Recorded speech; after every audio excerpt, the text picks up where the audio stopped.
An amazing morning so far and great conversations coming your way right here on NTV Today, including one that has to do with Kenya's aging society. And this is coming off that feature we brought to you 2 weeks ago by Charity Mwangi, Old in the City. A lot of conversations came out of it, and we'll be looking more into that later on in this program. But for now, as always, remember this is your one-stop shop for all matters current affairs, both within and without the country. And speaking of which, I am now joined by Sean Cardovillas with the latest from the sporting world. Sean? Thank you very much, Gladys. Good morning to you all. The latest regarding this 1.7 billion shillings scandal, of course, 1.7 billion shillings allegedly missing from the 3.5 billion shillings budget for last year's World Under-17 Athletics Championships that was held in Nairobi. The Professional Athletes Association of Kenya has now spoken out and putting some of the blame on Athletics Kenya for not, I'm not quite sure for the reasoning why, but of course we'll find out a little bit later, but saying that they're not putting the athletes' interests at heart. We'll have the full details on that. Also, Europa League action on last night, and Burnley finding out that Europe is a whole kettle of fish. There was qualifying matches for the Europa League. We'll have full details on that. Also some golf news as well, as Tiger Woods, he's of course announced that he'll be playing Phil Mickelson. There's $9 million, one round. That's all it is. Winner takes all against Phil Mickelson, but he's back on the PGA Tour and was in action yesterday. So full details on that sports coming up a little bit later on NTV Today. Thank you, Sean Cardovillas. Will be crossing over to you as and when you are ready. Before now, the top stories of the day, and Deputy President William Ruto says he will not be distracted by what he called under-the-table political tactics by his opponents. Ruto says the allegations against him were fake, sponsored by political lightweights out to derail his ambition. The Deputy President spoke when he met with Kirinyaga Governor Anne Waiguru and 33 members of the Kirinyaga County Assembly who voiced their support for the Ruto-Waiguru partnership for 2022. NTV's Mel Miendo with more. Just a day after research firm Ipsos Innovate released findings on the state of corruption in the country, where Deputy President William Ruto and Kirinyaga Governor Anne Waiguru were ranked as the most corrupt political leaders, the two leaders and 33 members of the Kirinyaga County Assembly met for breakfast and talks at the Deputy President's residence. The leaders taking yet another chance to rubbish Ipsos findings on graft perceptions. Hawa mnaona wanazunguka kwa magazeti, wamejaza maneno porojo ya ufisadi kwa magazeti, wamejaza story headline kwa magazeti. Hawa watu mimi nataka niwaeleze, wakimalizana na kuandika headline na opinion poll ya bure, tukutane kwa wananchi. Unaweza ambao wache siasa, lakini unapigwa na siasa. Na ukipigwa na siasa lazima urudisha na nini? Na siasa. Kwa sababu huwezi rudisha na uteknokrasia ama tuanze kuongea maneno mengine. Tukisema ni siasa ni siasa. The Ipsos polls ranked both of them highly on the graft perception scale. The Deputy President dismissed the graft talk as a paid opinion poll and fake news sponsored by political lightweights out to kill his political career. The whole of this story about constant, perennial, unending headlines about William Ruto this, William Ruto that, opinion poll this, corruption the other, is sponsored by our competitors because they cannot match our development record. It is not the first time that the Deputy President has addressed this subject or has had to ward off corruption allegations he has constantly denied.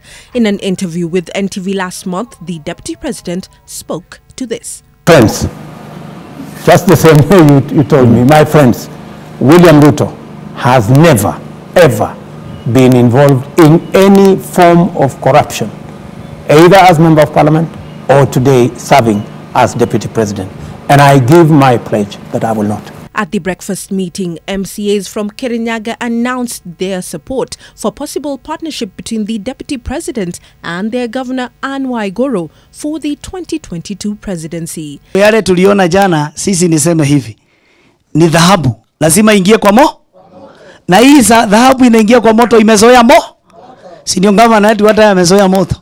Sasa hii ni mambo kidogo. You know the CV of our governor. It is not foreign to you. You know her maybe better than we know her. Weka yeye number 2. Alafu tutapanda na nyinyi hiyo mlima. Tutaenda na nyinyi mpaka mwisho. Kiwe liwe liwalo. Kirinyaga is one voice. Hapa kuna MCA amelazimishwa kukuja. Yuko mtu amelazimishwa? Tuko kama there's one thing we are speaking in one voice. Ni tuko nyuma yako. Wataleta siasa, watatuita majina. Mimi hata siitishi kiti. Mimi nataka kusimama na wewe. Malmiendo, NTV. Karibuni. Kenyans might have lost about 1.4 billion shillings during the Ministerial World Trade Organization Summit held at the Kenyatta International Convention Center in 2015. A new report by the Auditor General Edward Oko says management of the KICC committed several blunders in the award of tenders for the conference, giving way to loopholes that saw officials collude with businesses for kickbacks. NTV's Silas Apollo reports on the latest of reports by Oko in what seems to have become a custom in public institutions. The award of rights to the Kenyatta International Convention Center to host the World Trade Organization Summit in 2015, the first in Africa, was a moment of pride for the country. The meeting would add to the number of high-profile events to be held at the KICC and boost its profile as the region's premier destination for conferencing. KICC has not only played host to 1, 2, 3 or tens of dignitaries, but dozens, from heads of states, senior government officials, global business leaders, among other dignitaries. And the successes of the World Trade Organization meeting were in no doubt, with the government and businesses admitting to making earnings running into hundreds of millions of shillings. But unknown to many Kenyans, works behind the scenes were riddled with graft, mismanagement, procurement flaws and corruption, leading to losses that now run into billions of shillings. And it is not just the procurement of services that was flawed and illegal. The tendering committee that okayed the works had been illegally constituted, an illegality that the auditor says was encouraged by the board of directors. On the spot is the then managing director of the corporation, Fred Simiyu, who the Auditor General Edward Oko singles out as one of the key beneficiaries of these misdeeds. The report says that out of the 17 projects implementing during the period, only 5 had invitation for bids to participate in the tenders, and that out of the 5, only 2 were considered by the tender committee. Available information, says Ouko, shows that the awards for the 15 tenders was done singly by the then Chief Executive Officer through single sourcing. Of these 15 tenders, KICC coughed out about 1.4 billion shillings for the period between July 13, 2015 and September 30th of the same year. Further, documentations provided for the purposes of the audit show that 6 of the tenders had been cancelled due to the delay in the release of funds, leading to losses amounting to millions of shillings. Another local company was awarded 64.9 million shillings, even though it had not been issued with an award letter for the tender. Ouko says that the corporation has so far received claims amounting to 701 million shillings from previous suppliers, but lacked documentation to prove the kind of work done and whether work was actually done. And besides the procurement mess, the KICC could also lose millions of shillings in the form of outstanding debts that are yet to be paid to the corporation.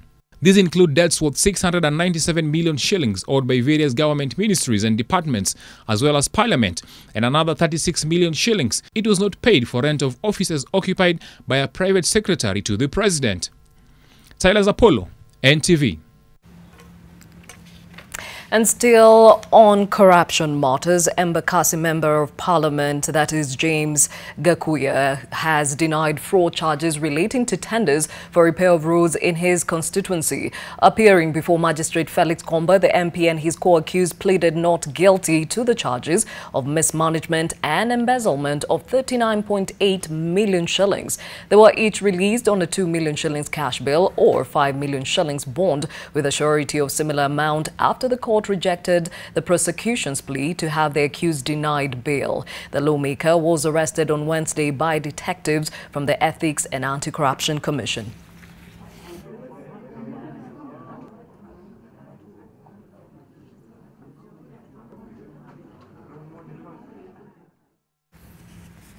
Well, we now cross over to Mombasa to the courts, where we are following up on that case based on the Nairobi businessman who was charged with bribing Governor Mike Sonko with 5 million shillings. And I am told the proceedings have started. Let's listen in. and the defense filed a reply by the accused person sworn the same day. Together with this reply, a ruling in the case of Rogers Nzioka and 10 others versus Republic was cited and filed. Now, from the affidavit by the state, the following issues are brought out as the basis to deny the accused person bond. A, the charges facing the accused are of great public interest involving a huge amount of money. B, the accused person's place of fixed abode has not been established and could prejudice pre-trial preparation. C, in case of conviction, the accused faces a stiff penalty, hence an incentive to abscond. D, evidence of CCTV footage is in the process of being analyzed, and if he is released, he will jeopardize the process. E, the accused's asset base is yet to be established in line with the post-charge investigations in economic crimes. And finally, F, that the accused person's tax records are yet to be obtained from KRA to establish his scope of business in Kenya. In opposition, the reply by the accused raises the following issues. A, the accused suffers from hypertension and diabetes and is therefore under constant medical care. B, that he is a law-abiding citizen and will honor the obligation to attend court as and when required. C, that he is presumed innocent until proven guilty, but the prosecution is determined to incarcerate him under whatever circumstances. And finally, D, that the court should uphold his constitutional right to liberty and admit him to bail. In his submissions, the prosecution counsel reiterated the depositions in the aforesaid affidavit and invited the court to consider the prevailing judiciary bail and bond policy guidelines at paragraph 4.9. He urged me to consider the seriousness of the offense, the penalty awaiting the accused in the event of a conviction, and public policy. He added that the accused person's traveling documents have not been availed to the authorities to establish whether he is a dual citizen or not. He further urged me not to give much weight to the issues raised in the replying affidavit, like the accused's medical condition, since no tangible evidence had been annexed in support. He further urged me to find that evidence in the form of CCTV footage was being analyzed, and upon completion, other charges may be preferred. In the case law cited, he urged me not to consider paragraph 37, where the learned judge set out reasons to be considered when denying an accused person bond. He concluded by asking the court not to over-rely on technicalities as opposed to public interest. He undertook to expedite the process of trial once bond is denied. On his part, the defense counsel invited me to first consider that the accused person is presumed innocent until proven guilty. He is entitled to bail, and that no compelling reason has been given to warrant his being denied bail. He said that it is not yet time to consider the weight of the evidence that the prosecution might have. He urged me to consider the rules as set out in the case law that is cited, being the presumption of innocence, neutrality of the court as an arbiter, and failure to give compelling reasons by the state. He rubbished the state's assertion that the accused's assets are being investigated as being relevant to the present prosecution. He concluded by saying that the accused's traveling documents were in the custody of the KICC, an issue they did not disclose. He urged that the accused be released on reasonable bond terms with an alternative cash bail, and he undertook that the accused will abide by any other conditions that may be imposed. Now, these are my determinations. Number one, on the grounds relied upon by the state. One of the grounds relied upon by the state is that the accused person's assets base is being investigated, and if released on bail, might jeopardize the process. It must be noted that the charges before me are only under the Bribery Act 2016. This act does not create any offense regarding a person's assets. If at all any such investigation is going on, there is no provision that the suspect must be incarcerated for the investigations to succeed. The law under which such investigation is being undertaken must have provisions protecting against interference by the person who is being investigated. So if any person interferes with any lawful investigation, the law will take its course. The remedy does not lie in locking the suspect in custody. So that ground fails.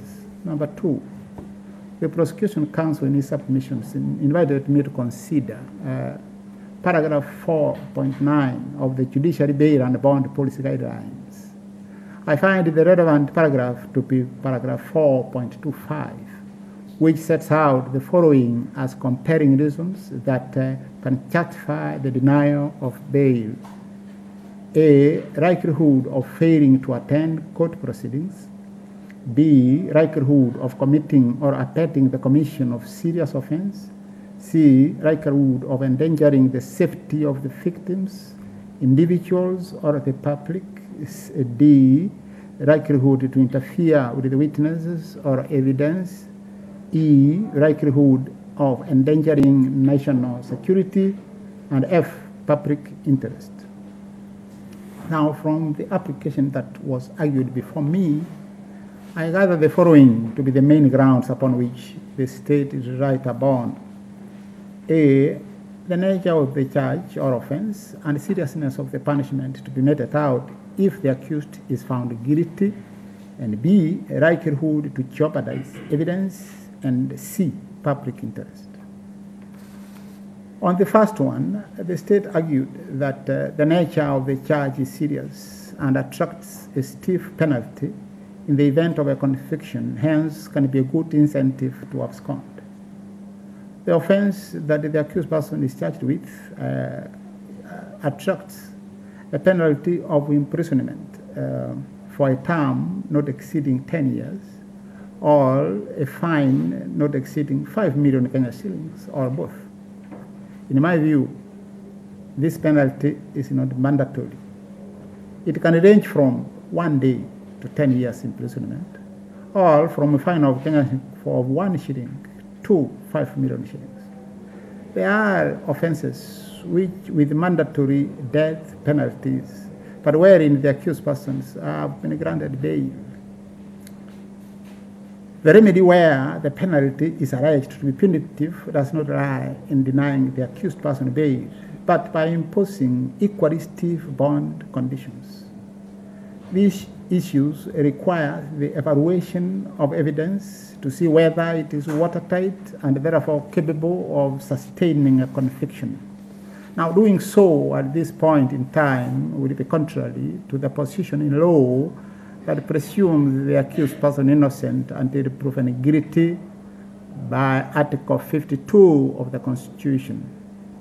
Lady Justice Hedwig Ongudi dealt with this issue in the case law that was cited by the defense and had this to say at paragraph 39 that at this point in time, the court cannot evaluate any evidence to determine the strength of the prosecution case.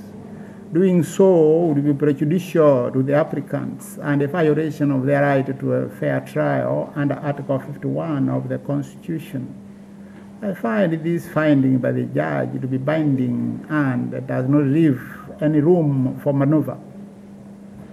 So this ground fails. B. Live pictures coming to us from Mombasa as Principal Magistrate Henry Nyakweba actually rules or gives a ruling on the bond application by Nairobi businessman Praful Kumar, who was charged with attempting to bribe Nairobi Governor, that is Mike Sonko, with 5 million shillings. We'll bring you the details of that ruling as and when we receive it. For now, we cross over to Homa Bay, where the Kenya National Chamber of Commerce national team led by the national chairman Kiprono Kitoni are today expected to officially open offices in Homa Bay County. We are now joined by our reporter Bernard Ojwang with the latest. Bernard? Thank you very much, Gladys. We are here at the Homa Bay County offices where the Kenya National Chamber of Commerce, led by the national team, led by Kiprono Kitoni, is here. They will be opening officially at the offices here, and apart from that, there will be an open day for the chambers, and where they'll get that opportunity to engage with the traders here. And now we are just going to talk to the Kutunyi himself just to tell us why they are here. Welcome, sir. You're in Homa Bay County, and traders here have a lot of expectation following your visit here. Thank you very much. As you know, the National Chamber of Commerce is, as it is described, national. This is our 32nd county visit here in Homa Bay. We shall be visiting all the traders. We shall go to the fish pier. We shall go to the Juakali. We shall meet the shopkeepers. And we are right now standing outside the county government office, where we've had an extensive conversation on different areas of collaboration and partnership. We've been very well received by the CEC in trade. And basically, as you know, the chamber is also leading the charge in the dialogue on the Big Four agenda.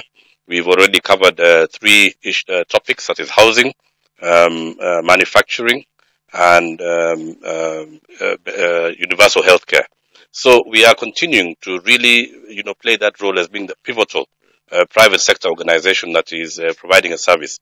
One of the things that we'll be doing here in Homa Bay is to really mobilizing the membership. So we will be opening our office, and we'll be having an open day with all the traders and the business people here. We heard you talking to the CEC in charge of trade, yes. And it's like you are having some good news for these people. Was it? We will be bringing to them different partnership opportunities. They mentioned to us the challenges they're having with their water quality here in Homa Bay, and also on the different activities that they plan to have around their environment.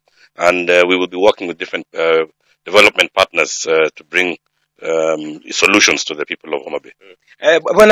Before I let you go, you are the chairman of the Kenya National Chamber of Commerce, and we've been getting that there was some, remember the CEO was removed from the office, maybe unceremoniously. Yes. Could you just please tell us what was the issue?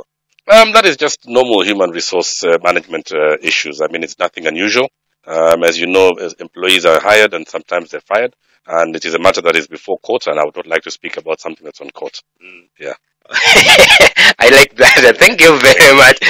Okay, Gladys, I'll talk to her, and the CEC in charge of trade here in Homa Bay County, Bonadema, just to tell us the chamber, the Kenya National Chamber of Commerce are here, and remember the Kiprono Kitoni has also talked about housing, the Big Four agenda, and remember Homa Bay County was one of the counties that was a privilege to benefit from the housing sector. And we'll just talk to Ademba just to tell us so far how is the project. Welcome, Waziri.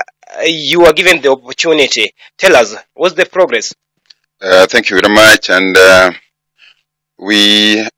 this is a partnership project with the national government. And we did have the permanent secretary here with us. And we did sign a memorandum with him. We have already allocated land. The process is on.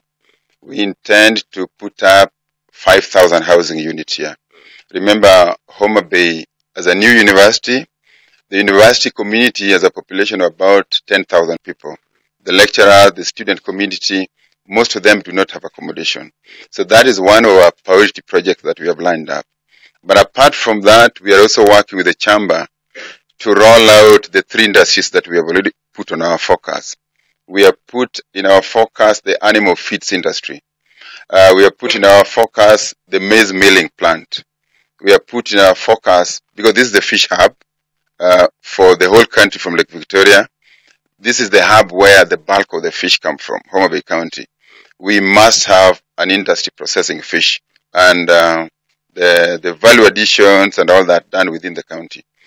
Now, we want to have private investors to invest and to work with us in these industries.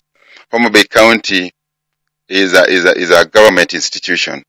And we think that these industries that we want to roll out, we must have the component of the private sector.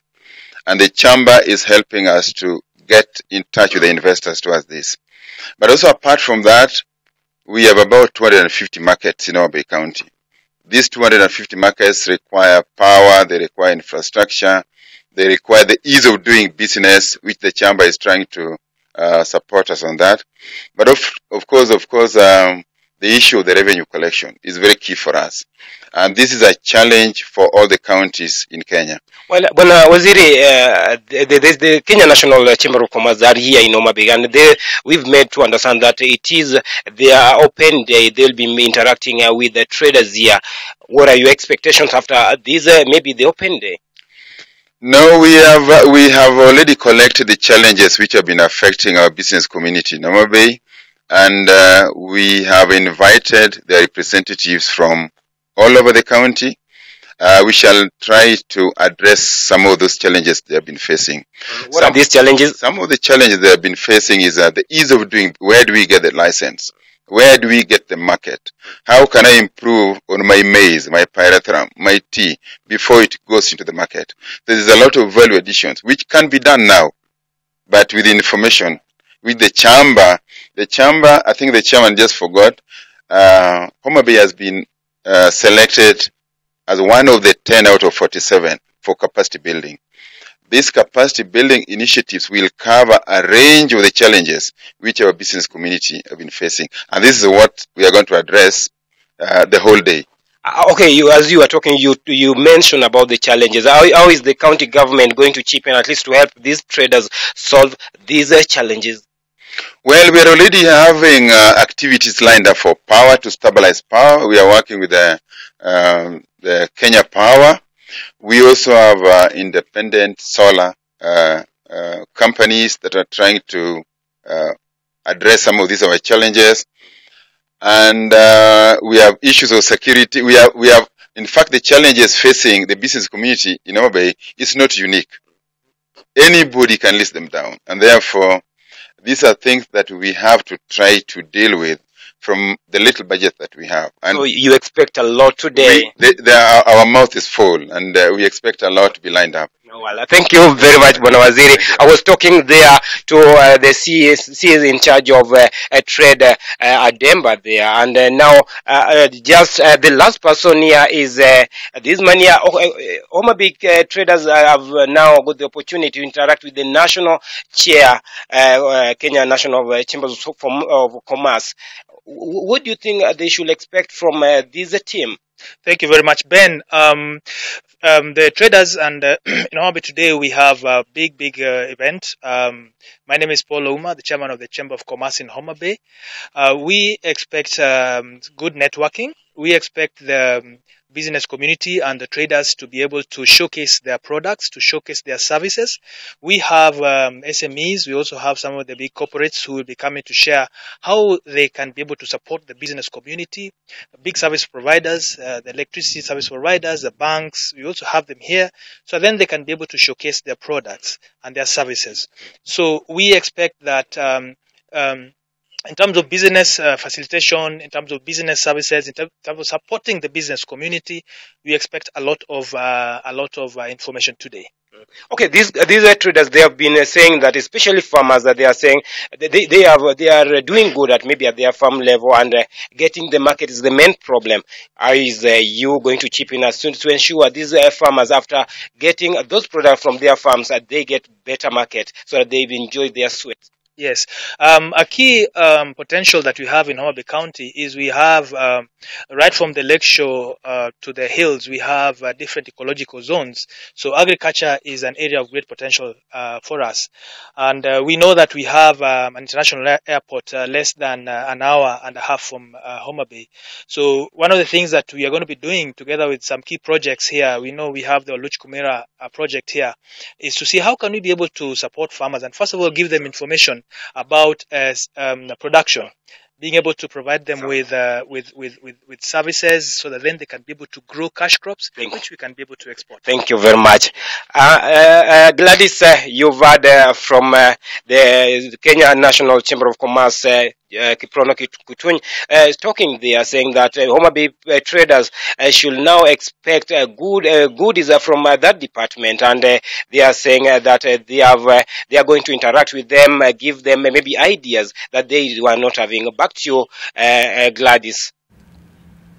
Bernard Ojwang speaking to us from Homa Bay County, where the Kenya National Chamber of Commerce national team, led by the chairman, that is Kiprono Kituny, are actually opening their offices there. They have an open day where they will be engaging traders, and of course more reactions and concerns coming from these traders will be brought to us by Bernard Ojwang in our subsequent bulletins. For now, there has been a declaration that over 400 or 4,000 immigrants without legal documents will undergo fresh verification beginning tonight, with an aim of arresting and deporting those who are in the country illegally. This declaration has been made by the Interior CS Fred Matiang'i at the Kenya School of Government. Our reporter Mel Miendo now joins us.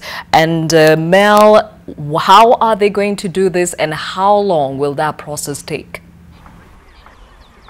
Gladys, you've mentioned that the immigrants will definitely undergo the verification, and this is because they did not show up when they were asked to come to verify their documents. And so that operation is beginning tonight, and it will take about 3 months. So you've asked how it will be done. According to Interior Cabinet Secretary Fred Matiang'i, all police stations countrywide have the information as to who is legally in the country. They have all the names. They actually have been given a booklet, and this booklet has been distributed in all these police stations, and it has all the names of immigrants who are in the country legally and have the right work permits. So those who are not listed in that book will then have to either be arrested and deported, or perhaps deported directly. And so that's what we have here from the Kenya School of Government. Another issue with regards to immigration is that basically it's a cleanup. According to Interior CS Fred Matiang'i, he says this cleanup will not only be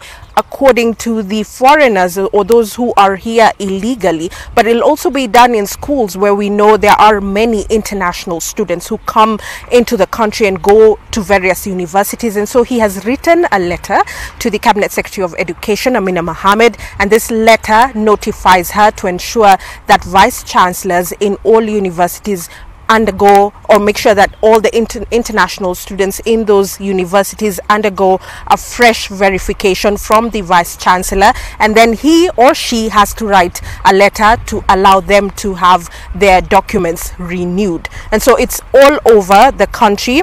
And he also mentions that it's not just about immigration, but also with regards to passports. He says that Kenyan passports are being abused, and so come next year, January 2019, it will be a digitized format, and so everyone is expected to get fresh passports, and it'll be done digitally. And so this is just to ensure that that cleanup is done all across. And so that's what we have here from the Kenya School of Government. Currently, the Interior Cabinet Secretary is not in these premises, or also the regional administration. There have been county commissioners here, police commissioners, all here with the Interior Cabinet Secretary, but they're not here right now. But earlier on, this is the information that we received from them.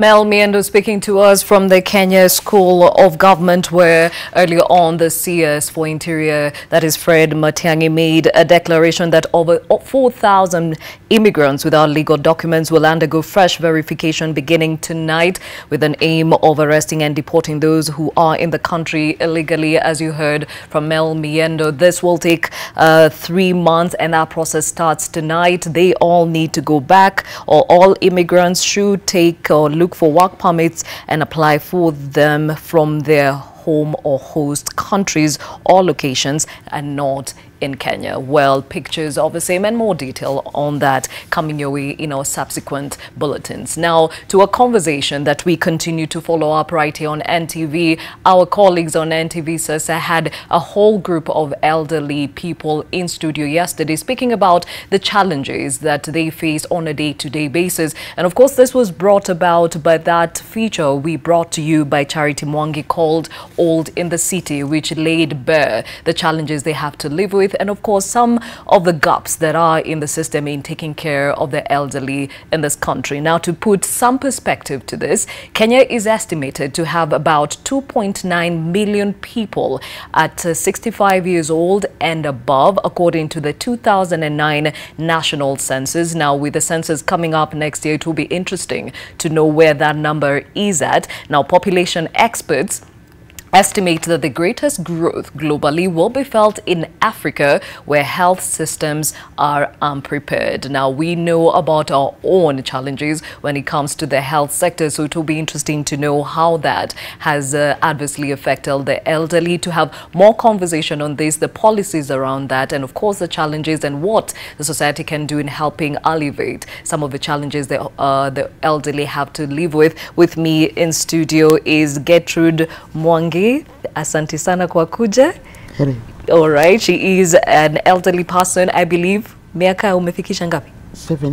70. Yeah. Asante sana kwa wakati wako. Elijah Mwega, who is a founder of Kareka Kenya, which is a home that takes care of the elderly. Thank you for your time. Thank you. And of course, Dr. Muthoni Gishu, she is a medical, let me get this right, gerontologist, and with the Ministry of Health. Now, as we start off this conversation, I think, Dr. it would be prudent if you defined for us what a gerontologist is. All right.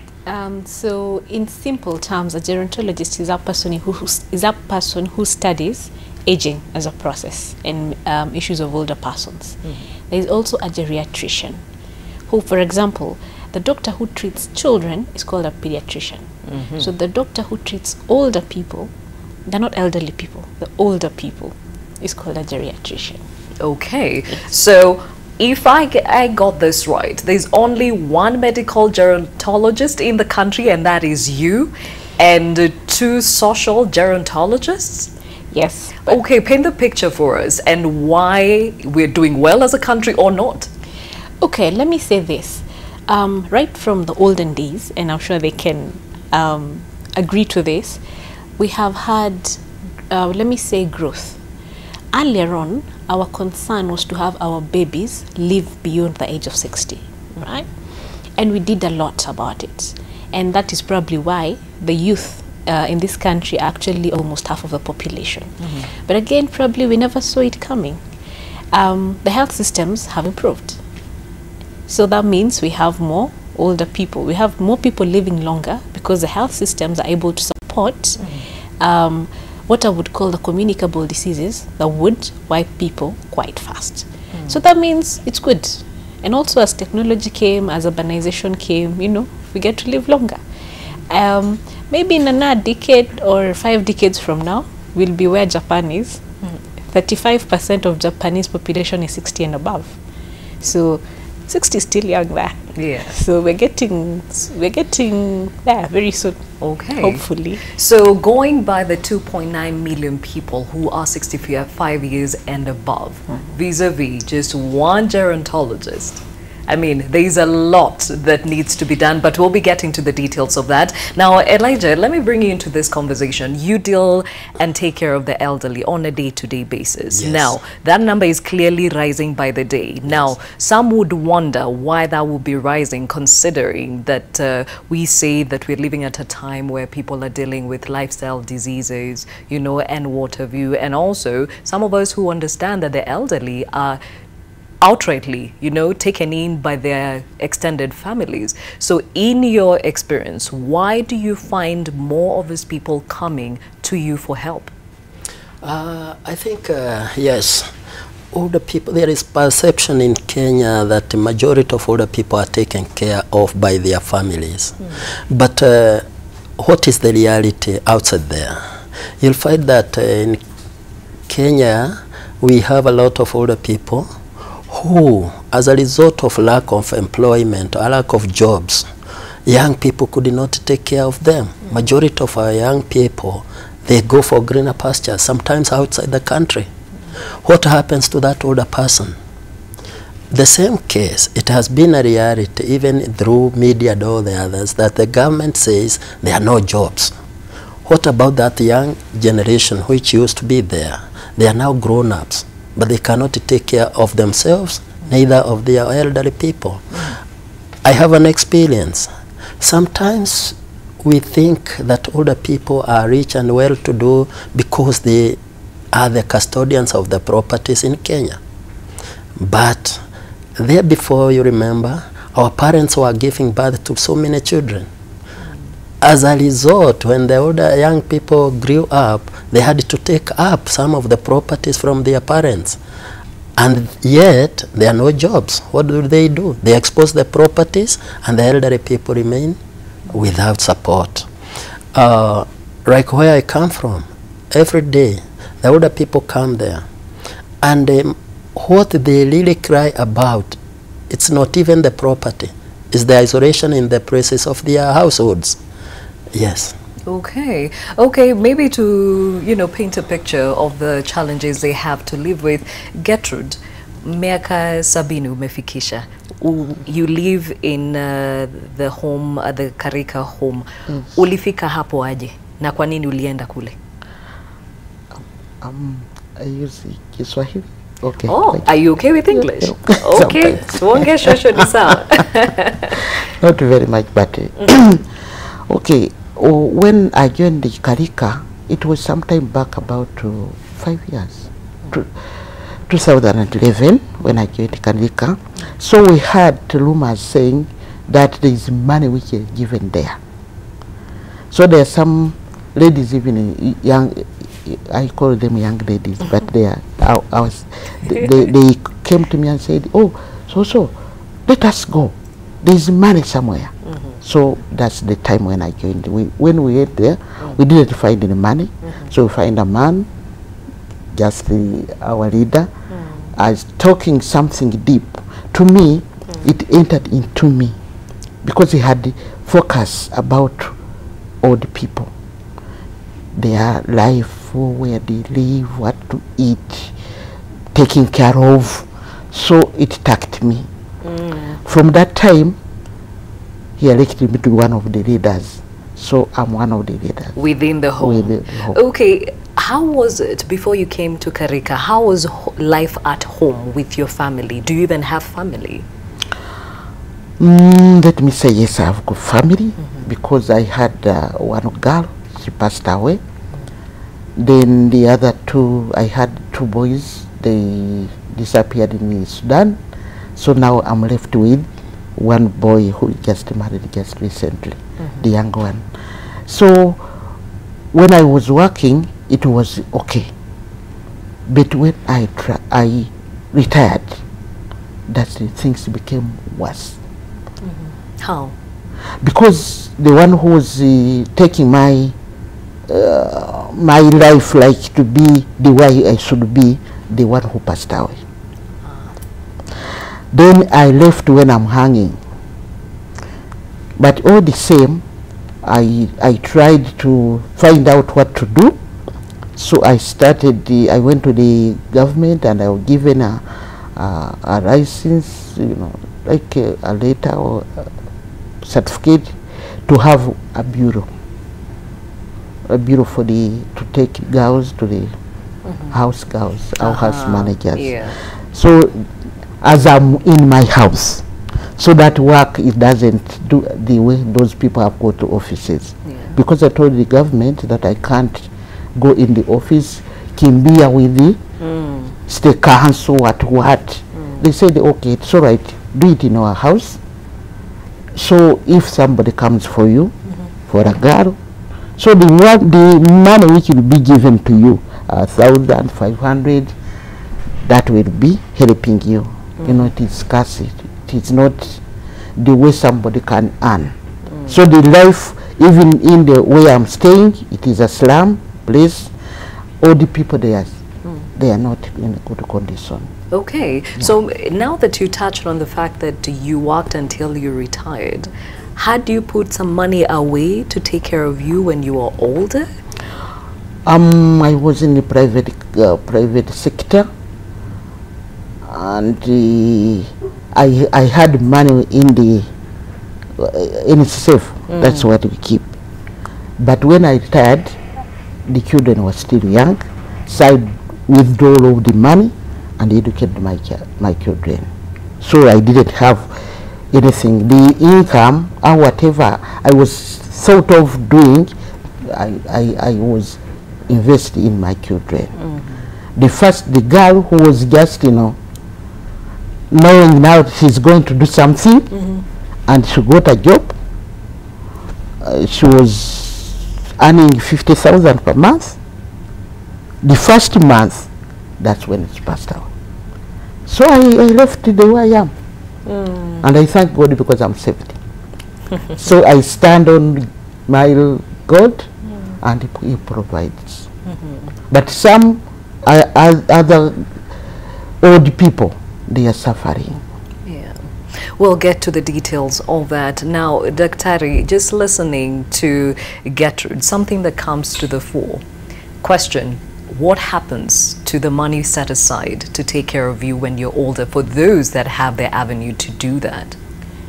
I like where you're taking this conversation for one or two reasons.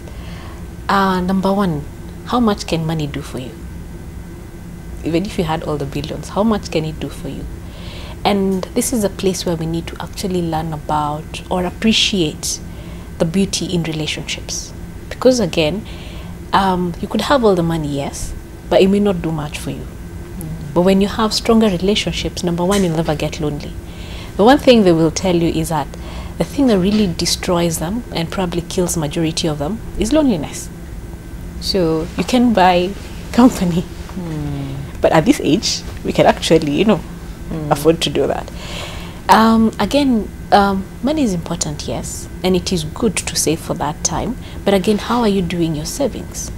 Is it something that can keep you going? Because again, we could save in a way that the only option available is for me to use the money, not the money working for me. So if I save in a way that I can only withdraw the money, it will definitely run out. So again, when we talk about investing, how are we going to invest? So that whatever I have invested in now can comfortably take care of me then, and probably for generations down after I'm gone. Yeah. True. Elijah, I mean, the economies of scale have to come to play at this point. I mean, you mentioned earlier, the extended family will say, hatuwezi. We are all dealing with the same economy. This is the most we can do. Yes. She has mentioned 2 of her children went to South Sudan and disappeared. Yes. How many of those stories do you hear? Oh my God, every day I have a lot of stories. Sometimes you are exhausted. Let me tell you, there is a need to react on this on a very serious note. Much as you talk about what is going to happen tomorrow, our population outside there are suffering, are crying. And I like the way she has answered you about the money. Money is not everything. Remember, human beings are social animals. What happens to an older person who is used to stay with his children or her children, and then they have all departed? Loneliness. Then, much of that, how I see like the government is moving, they are really appreciating that they are older people. But that is not all. We are supposed to look at the issues of well-being of an older person holistically. When we talk of cash transfer, yeah, that is good. It is support somehow. But what about the social side of it? I sometimes wonder what happens to our leaders, because they always think about the youth and the sociality of the youth, leaving behind the issues of an elderly person. And you ask them, all of them, nobody want to die young. They all want to grow old. What are they doing to prepare for that age coming? Yes. Okay, that's a very good question that we will answer. But for Gertrude, you talked about that the elderly that you represent at the home and many others out there are suffering. What are some of the issues that you deal with on a day-to-day basis? Firstly, let me thank the government to give her that cash transfer. Sometimes it helps, yes, but a bit of our lives. They mention about food, eating in the house or where they are. The food is scarce, they don't have enough according to the money which are given, and the lady is not, she or he is, they are not having something else to be done. But some in my group, they have small business, selling bananas, sweet bananas, or selling sukumas, but not all of them. Some they are very old. Food, as I said, clothing, shelter, they cries transport, they are sick, mess on them. So many things are coming to them. And they are suffering. They don't have anybody to help. They are waiting for that money about 3 months to come. When they are given that money, or 2 months, you are going to get 4,000, you pay house rent, you eat, medicine. So when she comes to you, you see that all real, and you have nothing to help. And just recently, yesterday but one, so Guka came to the meeting, then he collapsed. When we tried to find out what's going on to his stomach, he didn't eat anything. We don't know whether he's having a problem of that disease which you have, arthritis, or whatever. He collapsed. So we ran all to the floor. When we gave him not medicine, something to eat, something to drink, he woke up and and tried his way going home. Now remember where he's going. Is there something to eat? So we have got a lot of things. That's why we are crying. It may be you ask him sometime. Okay. Let me leave it. All right, it's really sad just listening to that story. An old man of old age, I mean, collapsing because he did not have something to eat. And this is just one of the challenges they have to deal with. And the biggest one of them has to do with health. And I think that's where we need to go right after we take this break, as we have our gerontologist, and the only one in Kenya. I need to keep mentioning that because there's somewhere we're going with this, to just show how as a country we are investing in taking care of the elderly, and we'll be getting back to it right after this break.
Welcome back to NTV Today. My name is Gladys Gachanja. The conversation today is Kenya's aging society. We have over 566,000 people who actually registered for the cash transfer program by the government. They get 2,000 shillings as a stipend to take care of them on a monthly basis. The question is this enough? Of course, speaking to Gertrude, who is 70 years old, and Elijah, who is running a home for the elderly, and Dr. Muthoni Gishu, a medical gerontologist. Clearly, this is not enough. So let's get to the nitty-gritties of this. Kenya, as it is, lacks a specific law, both at the national and county level, to actually promote the rights of the elderly. And when we talk about the rights, we're talking about basic needs and health and what have you. So to start with, there is a bill in Parliament. It has been going back and forth. As somebody who walks the talk with the elderly, what do you feel about it? I think that this is a double-edged sword, I could say that. And the reason why I would say that is because, I'll give an example. When the youth need to be listened to, they can actually voice it out. On the other hand, for older persons, they have been, it's your finished mileage. So they do not have voices as yet. Mm-hmm. And that is one of the most important things, and very crucial at this time as the numbers grow, is to grow capacity for the older persons to be able to speak for themselves. Because again, look at me, and I'm speaking about an 80-year-old, and you're wondering, what do you know? But it's a good thing that the first time I met with Elijah, first thing he told me is that ikazi hawezi. I'm like, it is all right, we'll grow together. But again, it's good when the people, the older persons themselves, can speak for themselves, because they know where the shoe pinches most. And again, we are human beings. And when somebody asks you, when somebody tells you, unajua unazeeka, how do you respond? I want to say, no, Miss Imze. Oh, yeah. So we're in denial. We always deflect how old we are here. So we're in denial. So we need to accept that first. And then now we're able to plan and take the journey. I keep saying, I like relating this to, for example, HIV. HIV was something that was very stigmatized then. But now it's an everyday thing. Aging right now is stigmatized. As in, by the time somebody is telling you, they're already cutting you off. And then we forget that these people have had experience, though you can get anywhere. But they themselves also need to accept and know that they're not finished mileage. They have a lot that they can do. And like you rightfully said, the 2,000 may not be much, but let's as in get realistic. It wasn't there before then. I've met some older persons who say, our president must be very good because I have never had a salary. And he's taken me, now I feel what somebody who has a salary feels. And you look at them and you're like, wow, beautiful. 2,000 shillings means different things to different people. Precisely. Now, Elijah, I know you're very passionate about the laws that are not in place to take care of the elderly. I mean, when you see other things being prioritized, and of course the health is one, universal health is one of the pillars of a Big Four agenda, what would be your take on the same as far as the elderly is concerned? One, I pity our country. I pity our country because now we are guided by Vision 2030. Yes, we talk well of Vision 2030, but we are not taking the way we should approach it. Remember this older person who is taking care of a grandchild. The older person has no food for this grandchild. A child who is brought up by a grandmother or a grandfather, many a times they become notorious, isn't it? And because this grandmother doesn't have food, or maybe will not be able to control the child, this child will grow up being a notorious. So the children who are 10 years, 5 years today, by 2030, they will be 20 years. These are the people we shall be calling the youths. If we did not help them when it was supposed to, then we start calling them when it is too late. Therefore, I see a gap that will be a difficult thing to address during that time. I'm not happy really with the steps that the government is taking, because I know the government of Kenya could do more than what they are doing. Imagine 2,000 for a whole month. Somebody who is arthritic, who is diabetic, who is high blood pressure, and the 2,000. Are the many things that are not spoken here, and I'm happy to be here, is that what is the population of older people in Nairobi City? Majority of them are living in rental houses. We talk of giving them 2,000. How much is one room in Nairobi? That's the question we should ask ourselves as citizens. Even as the government is taking the initiative, we as the young generations should start helping the government to come up with a realistic amount that could really help people. You have said it well. 2,000 means a lot to some of our people. While 2,000 is like nothing in Nairobi. I want to say an example. Money always come and go. We have seen people who used to have a lot of money, they die very poor. Why don't our government take it this way? I suggest. Let us have a unique card recognizing the older people, maybe at an age that is set up by the government, because they realize this is our budget, it can only cater for this number. This card be able to allow an older person to travel and go and see a grandchild somewhere, to go and even get an exposure. This card allows the older person to go to a supermarket, buy the food of her own interest, because we have the right to choose what I want to eat. Why don't we have those cards that can allow an older person to go to hospital, be treated without being charged? And even if they are charged, let it be charged at a half price. I have always been thinking of those who are retirees in Kenya, who used to work. How much are they getting? Are they really comfortable? A case study in Dadora. 1978, because I was here, that is when Dadora was coming up. Those young people who used to buy those plots and they owned the plots, they had the chance now to say, I am earning something from the houses. They are the same parents today who have their children occupying the rooms that they used to rent, and therefore they cannot raise money from the same plots. What will happen to Nairobi in the year 2030? All those people we used to call landlords will be beggars on the streets because the children are taking over. When we talk of health issues, and I like this, now you have heard, we have only Dr. Mudhoni as a gerontologist. I started thinking of issues of older people when I was about maybe 15 years back. Now I'm over 60. I'm qualified to be treated as an elder person, isn't it? What am I expecting from the government? It's only 2,000.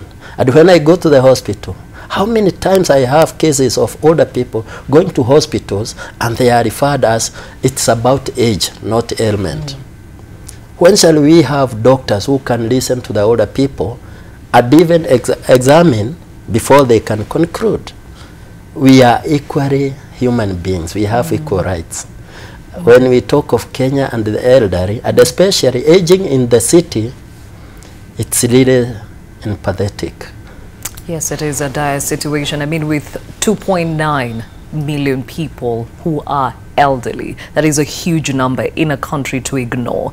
And speaking of which, if we can get those details up about the provisions of the NHIF super cover that we all know about, and this is the Kenya's largest reliable, accessible and affordable medical insurance cover that enables you and your family to enjoy an unparalleled benefit package. Now, what that super cover actually gives you is an outpatient service, and that could include consultation, laboratory investigations, drugs, health, education.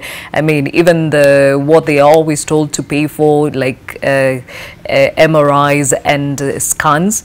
Then it also gives you leeway to get inpatient services, maternal care, antenatal and prenatal care. There's reproductive health services, overseas treatment, rehabilitation of drugs, surgical procedures. I mean, the list goes on and on. And all this is supposed to cost somebody 500 shillings per month. And that should be able to cover both the principal members and beneficiaries. Now, I think this is a part where I ask Gertrude, for 500 shillings, first, are you able to get these services, or are you even part of a super cover as an elderly person? Yeah, we are, I've got I was given, we are given cards to go for NHIF. Who gave you? Coordinated from the home? Coordinated through the National Hospital Insurance Fund. Okay. And we are given, but they are not working. What do you mean? When you go there, let's say for example in the hospital and you are suffering like me, I've got a problem with my legs, my knees. So they say that there is no money to your card. Go and buy medicine. Remember that 500. The government said that he has given us that money, and when you go there with that card which is paid, there is no money to your card, and you go back and buy. So that 500, I see as it doesn't work. Okay, Gereka, let me bring you back to this conversation. Please. In your case, yes, do you remit this on their behalf, or how does it work for the elderly? Because I can probably give the 500 on behalf of myself and my beneficiaries. For the elderly person, what happens? How does it work? In the first place, I started by calling for friends who can sponsor these older people to register them with the National Hospital, and they could sponsor the pay. But you know the economy today, many sponsors, they run away. They can no longer make it. But here comes the cash transfer for the older people from the government. And they say once you are registered, then you are benefiting for NHIF. What happens then, and this is something you can come and witness, older people when they go to the hospitals, and especially even here in Bagathi, I have cases where older people have gone there for treatment, they are returned back because their cards are not accredited. So I wonder what is happening. When we go to the Ministry of Labor, who are also good friends of us, they tell us that all those who are registered with the cash transfer, they are eligible for the national universal cover. When they go to the hospital, then they are returned back, they cannot be treated. I've been going there, and they always tell me that NHIF only operates when they are allocated the finances. If they are not given, then they don't give the services. So why I've talked about this is because it is a day in, day out issue in Karika, and I wonder if the government is really serious about this. If so, who is this in charge who is not limiting the money? Because older people are crying, are dying. The other day I took an older person to hospital to Bagathi, and yes, he was subscribed some medicines to go and buy. You have read it. It's supposed to come from the NHIF cover. Why are we buying then? So I think the central government has a goodwill, but when it comes to the implementation unit, there should be something wrong. Okay, it's a good thing you brought in the government here. Now, our gerontologist in the room who comes from the Ministry of Health, help us understand where are the gaps here. I mean, we have a cover that should essentially take care of the elderly, but when they go for those health to the health facilities, they do not get the services that they need. What is not happening? Okay, I will say every system has teething problems. Remember, this is the first time this is happening in this country. 5 decades after independence, number one. Number two, even the NHIF process itself has steps that need to be taken in. For example, I am covered under NHIF. and I need to select the facility that I will go to. And if I do not select my facility, I will have an issue at some point, right? And these are some of the issues that are likely to come up. And on the other side, it is good that you have brought this up, because I was having a conversation with a couple of older persons in the field yesterday. And for example, now there's a cash transfer, or what is supporting the older persons for 2,000 every month. And from the 2,000, because again, if they are told that it's not paid, although they probably have not selected a facility that accepts, or what we call your point of service, the facility that you go to receive your services. So it becomes a bit tricky when you just present yourself into any facility. And then having the 2,000, it means like I can keep aside 500. And this is the kind of mathematics we were doing yesterday. For somebody who's, for example, in the village, 500 is, you can only use it to pay somebody to help you in the farm for 2 days. When you go to, when you're covered under NHIF and go to a hospital, how much is 500? Or how much can 500 do for you at that time when you have it in cash and not insured? It will not probably even pay your consultation. So it is one of those things that we buy, but we don't not really need at that point. But you know what insurance says. It covers me for things that I had not planned for, because nobody plans to be sick. On the other hand, it is crucial for older, actually for all people, to invest in the preventive health. You know, preventive health doesn't mean that you have to go to hospital. You know, it's like the way you service a car. We take our cars for service, but do we take our bodies for service? Rarely, because it's costly. Really? It's probably the cheaper option, and that's why we don't go for it. Yes. Yeah. So if we can afford to take a car which I can buy spare parts for service, then what about the body? And here we're talking about very basic things. Earlier on you had talked about the lifestyle diseases. These are things that we do that have a consequence. Meaning there is an option of doing something differently that will give you a different outcome. Yes. Okay, I see Karika is really burning. I just wanted to mention something she has just said. The issue of selecting your point of service getting should be revisited, because our constitution allows us to travel all over Kenya, isn't it? Older people are prone to diseases, and they travel up country from Nairobi to Mombasa to other areas. What happens when they travel to see their children and they fall sick over there? Must they be brought back to Nairobi where they selected the service? So there are those implementation challenges I think should be addressed. And of course, as National Hospital Insurance Fund, it is supposed to serve everywhere in Kenya. This is why whoever is implementing this should reconsider. There are children who left Garissa to come for greener pastures in Nairobi. Their parents want to visit them. When they come here, they are sick. Where do they go? Must they be taken back to Garissa? So those are some of the challenges I find with our implementation team. And also I want to commend the government. Of course, sometimes back we never used to talk about this.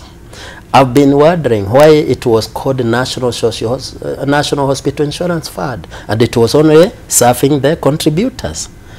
Thanks to the government, because now it can reach more. But let us implement it in a proper way that can be accessible to every client. Yes. All right, again, yes. That applies to cash transfer. If somebody is getting money, is a beneficiary, and is staying in Kakamega or Western, let me say like that, is applied in Nairobi. So when the money comes at 2,000, he transfers from there to come and get that 2,000 here. So we find that is a very big challenge. Why? Because there is post bank everywhere. Equity or around, why don't that one put in action to see if you are in Kakamega or in wherever you are, to get that 2,000 where you stay, instead of traveling, coming back to Nairobi. A very good point there. I mean, if we were dealing with over 500,000 elderly persons that actually registered with this program, and they are across the country, it would be very I mean, you can only imagine them trying to get all into Nairobi in their frail nature to actually get these monies. Or how does it look like from the ministry's point of view? Okay, that is under a different ministry. Okay. But from my interaction with the older persons on ground, that is actually new. Because, like, actually yesterday, I happened to be on one of, the field visits. And I found these people actually being able to collect the money from the nearest, what do I call it, banking institution. That is what my experience has been, including as early as yesterday or as late as yesterday. So maybe that one. But maybe I think what needs to be done is more sensitization even for those that either give care to the elderly or the elderly persons themselves to know that they can actually access these monies from any bank or money outlet. Kirika? I want to say, yes, it has been a milestone today because the ministry authorized several banks to do this cash transfer. But there before, it used to be you have to get your money where you earn. And the one thing I like about 70 plus, the current program which is going on, is that the government came up with, you have to have a bank account. This bank account you can open to your bank of choice. This one would address this problem, but also remember we used to have those who are registered at the 65 and above. Those are the people who are now suffering, and for my case, I know quite a number of older people who used to get this money and were registered here in Nairobi, but they have relocated now because now they are able to go back to home. Kakamega, Busia, and all this. Now, the worst is, if you transfer the pay point, it has its own implications. But why don't we allow them also to have their bank accounts in their residential areas, so that this money can be sent to those particular banks? This will relieve them of the burden of transportation to Nairobi, picking 2,000, and sometimes you are paying 1,000 to come here. So it becomes, and it doesn't serve the need.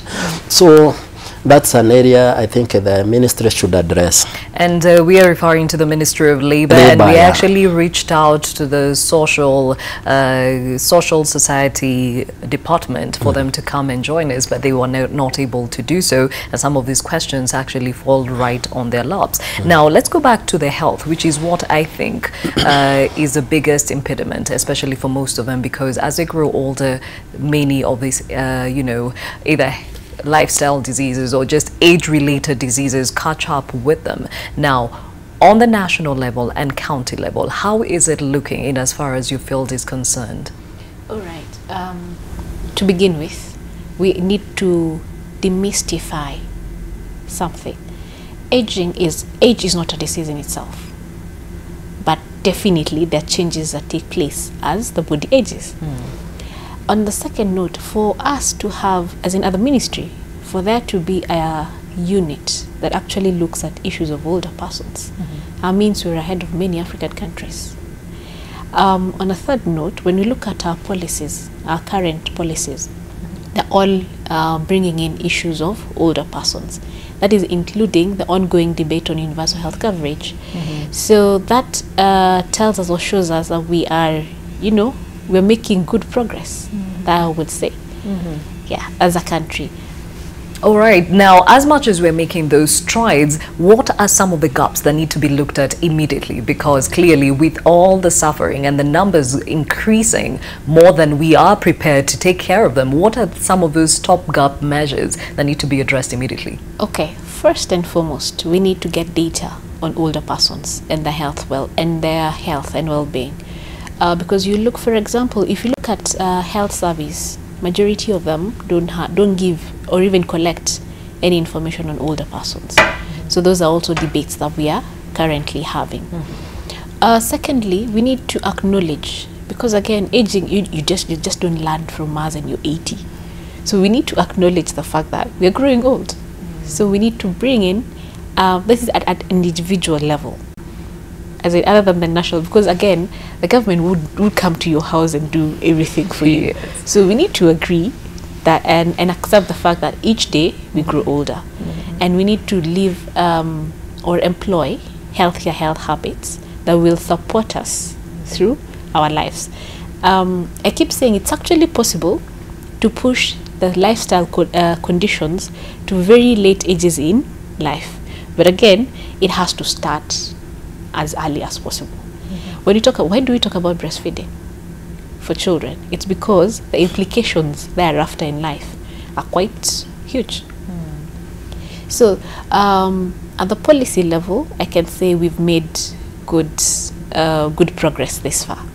In as much as we need to grow more and have more human resource addressing the issues of older persons, and sometimes there's something that was said earlier, that a good number of older people will go to the hospital and they're told, where si mgonjwa nyuza inakusumbua. You know, that's a common statement. But again, like I said, we're all in denial that we're growing old. So we need to actually look at attitude. You know, health is not the mere lack of, as in, it's not just the absence of a disease. Health is wide. And Ministry of Health alone cannot actually successfully deal wholesomely with health issues. There's a question actually, because again, where you live affects you in many terms, physically, psychologically. How you live affects your health eventually. What you eat, as in health, Ministry of Health does not produce food. We need agriculture in there. When people are not able to move around, and then how do we plan our cities? Are our cities friendly? Are they age friendly? Let me ask that. When you're putting up your apartment somewhere, is it age friendly? You know, we need to rethink this whole thing and plan appropriately for aging. Okay, now Elijah, when you put up KICC Kenya, you wanted to help the elderly because you saw a specific need. Now, you mentioned earlier that you actually run a daycare center for the elderly. How do you go about taking care of the immediate needs? Thank you. Before I answer that, let me tell you, KICC is an acronym that stands for Kenyan Aged People Require Information, Knowledge and Advancement. It's not just a word. It's out of a research I did, and I found that majority of older people in Kenya have no information of their rights. Let's go to our constitution. It says, yes, every Kenyan has a right to treatment and to food and to shelter and all this. You'll find that when we look over issues of treatment and health, go to Kenyatta Hospital. We have children department, we have general wards, and the issue of dignity is not there. Especially when you break your leg, you are told to, you are posted to the general ward with your children there. What about the biblical side of it? We talk of a child should not see their parents' nakedness, isn't it? There are so many things that they need to be done. Thanks that you have invited us here. We have to tell the Kenyans there are work to be done.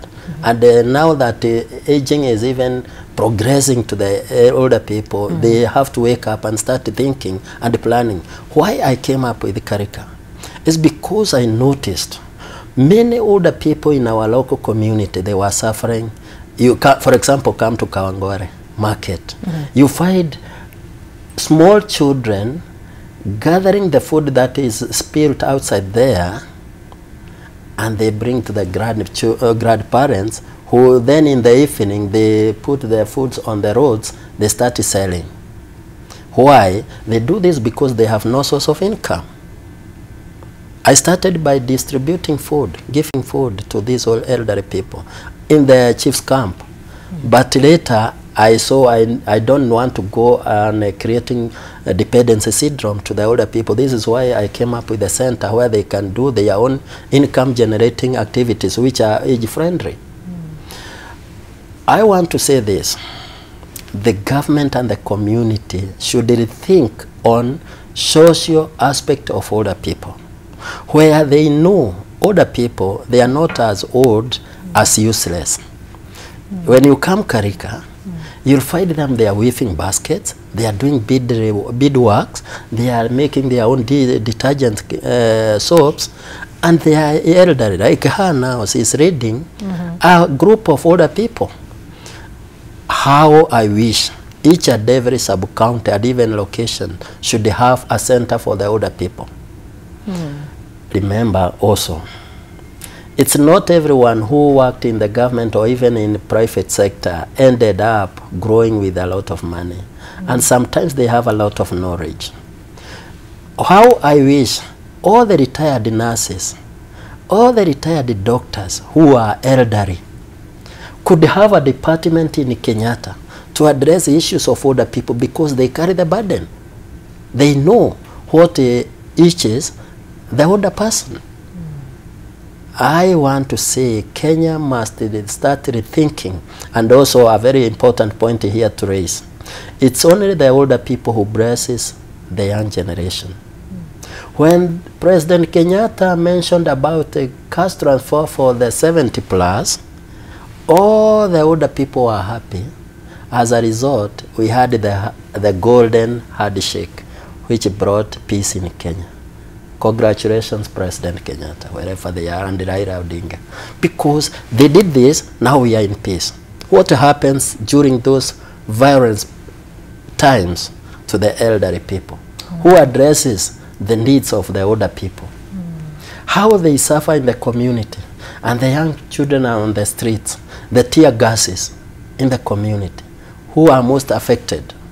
When we are talking of a population growing, let us think on the implications of getting old in Kenya.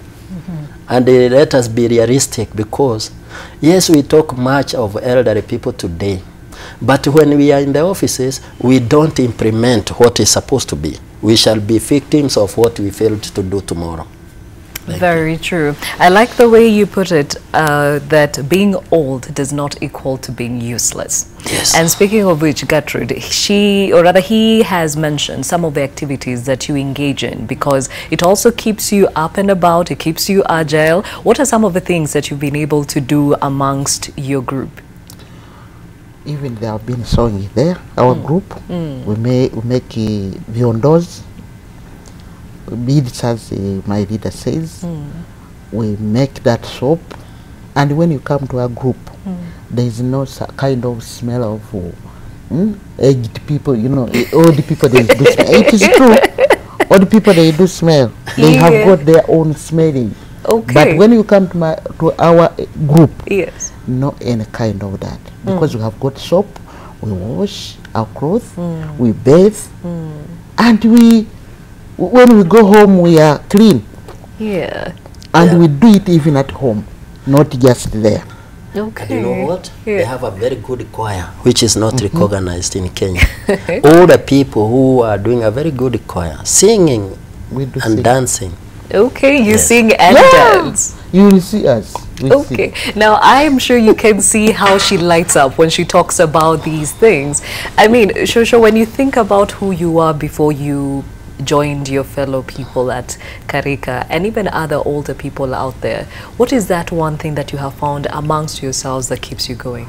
To me, I became young to join KICC, because if I was there, and as I told you, my problems, I would have gone. But because now I'm in KICC, and our leader told us that you are not old, but you are growing. So we are still, every day, we are growing old. We are growing, we are getting old, but we are not old, but we are getting old. So now I've got life. I've moved to so many different places. Mombasa, visiting old people, where we found Cliffy. Oh my God. try to go there once. Those people, the people there, they are in danger. They are not the way we are. And if we have got a group, we can go there and make KICC somewhere there. You know, the people have come to visit KICC. They found that KICC is different from the other old people. So to me, I became young. Okay. And I'm proud of staying with the KICC.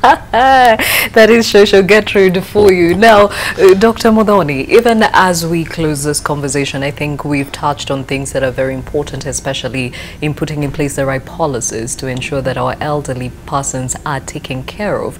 I mean, what are those things that you would call out on society to put in place just to make it a little bit easier for this generation?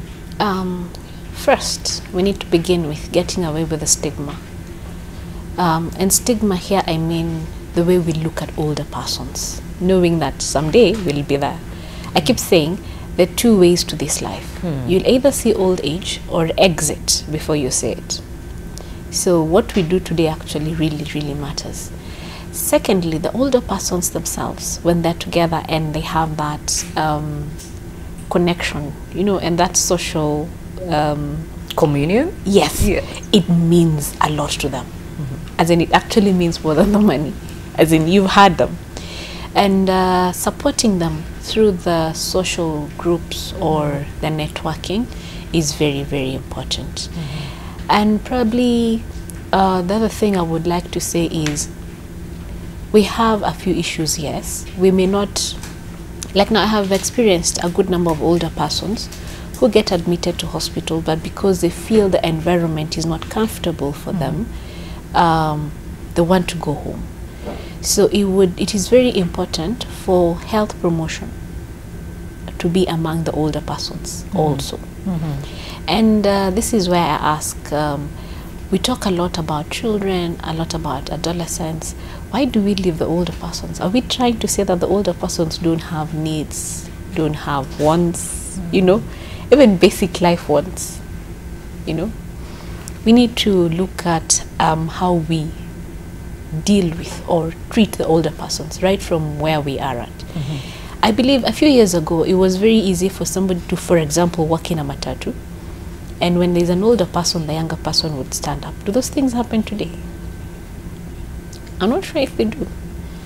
And I liked, there's something the president talked about, having the people with, our public transport accommodate people with disability.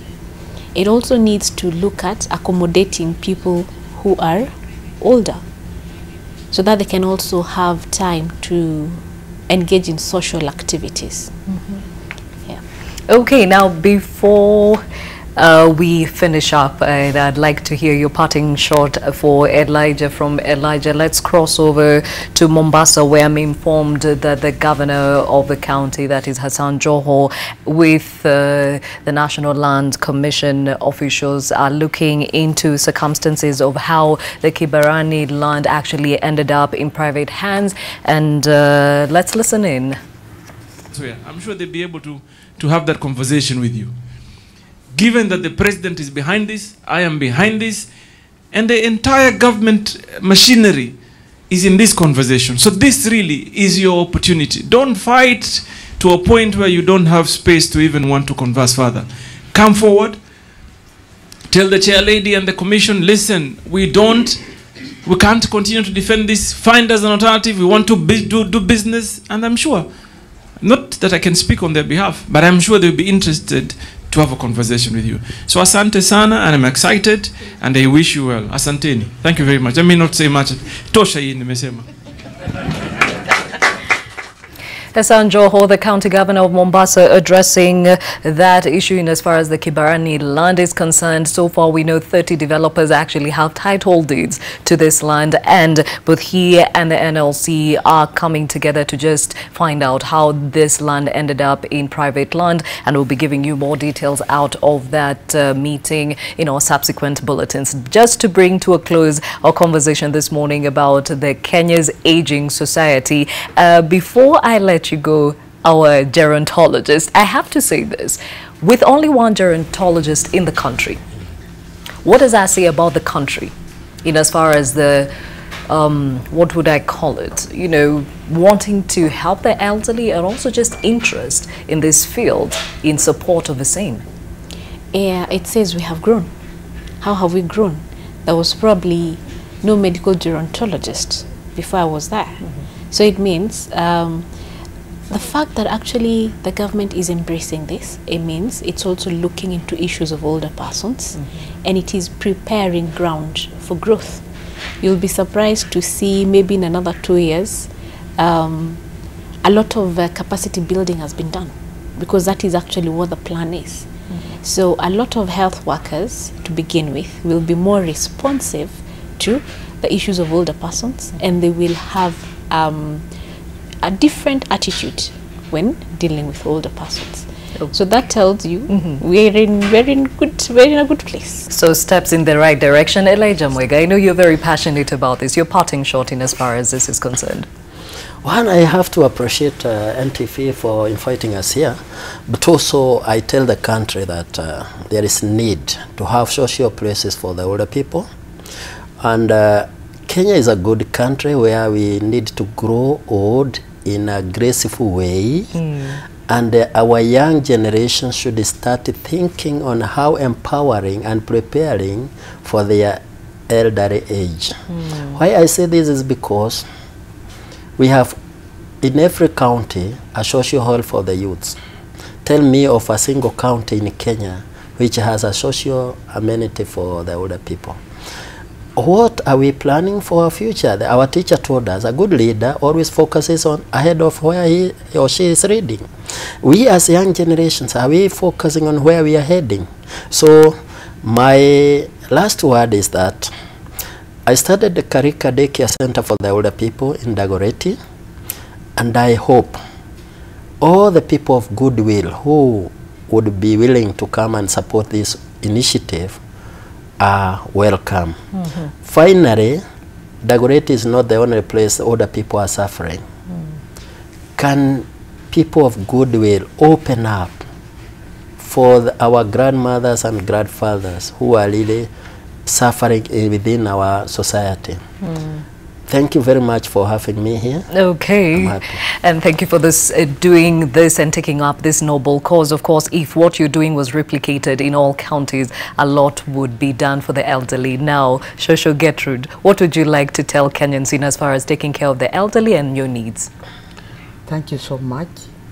I just ask, begging, crying for youngsters to look after us, and appealing to those ones our age not to take themselves they are dead, because when you are old you can do something. There are some even they are younger than me and they are useless. Don't make yourself, you old people or old persons, don't make yourself useless. Do something, think for something to be done in your life. Don't depend all the time. Be yourself as you depend on yourself, so that somebody can look at you and focus something good from you. All right, well said. That is Shosho Gertrude Mwangi. Thank you for coming. Elijah Mwega, founder KICC Kenya, and Dr. Muthoni Gishu, a medical gerontologist with the Ministry of Health. Thank you for your time. Of course, the conversation, Kenya's aging society, and there's been a great call there. Take the initiative as an elderly person, and of course those that are taking care of the elderly. Remember, what goes around comes around, so you might as well, you know, plant a good seed. Well, we shift gears now to the entertainment world. Usha Jose now joins us with the latest.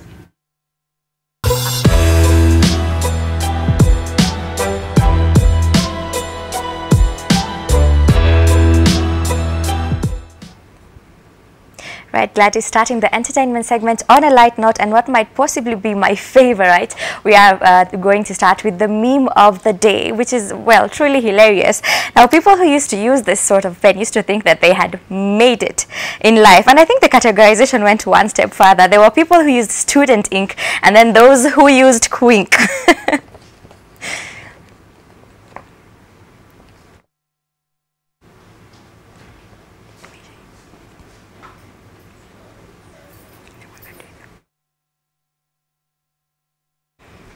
Right, and of course, if you have any trending memes that you would like to be featured in this segment, at Usha Jose Dole, #entertainmentbrief, at NTV Today, that is how you can send your memes to us. Now, moving on across the borders, but still within East Africa, of course, we all know about the sad state of affairs in Uganda. I am talking about the detention, release, and re-arrest of Bobi Wine. Now, several people have joined the cause fighting for his release, including artists at home as well as internationally. We have people like Angelique Kidjo who have signed the petition to have him released. Now, back at his home town in Uganda, we also have local artist Palaso, who has released a song. It's themed under Free Bobi Wine. Take a listen.